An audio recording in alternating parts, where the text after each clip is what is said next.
Psalm 101. Orin Dáfídì, orí 1.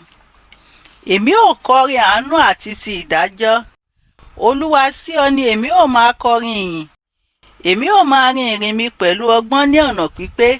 Nígbà wo ni ìwọ ó tọ̀ mí wá? Èmi ó máa rìn nínú ilé mi pẹ̀lú ọkàn pípé. Èmi kì yóò gbé ohun búburú síwájú mi. Èmi kórìíra iṣẹ́ àwọn tí ó yapa, kì yóò fi ara mọ́ mi. Àyà àṣó yóò kúrò lọ́dọ̀ mi. Èmi kì yóò mọ ènìyàn búburú. Ẹnikẹ́ni tí ó bá ń sọ̀rọ̀ ẹnìkejì rẹ̀ lẹ́yìn, òun ni èmi ó ké kúrò. Ẹni tí ó ní ìwò gíga àti ìgbéraga àyà, òun ni èmi kì yóò faradà fún. Ojú mi yóò wà lára àwọn olóòótọ́, kí wọn kí ó lè máa bá mi gbé. Ẹni tí ó bá rìn ní ọ̀nà pípé, òun ni ó máa sìn mí. Ẹni tí ó bá ń ṣe ẹ̀tàn kì yóò gbé inú ilé mi. Ẹni tí ó bá ń ṣèké kì yóò dúró níwájú mi.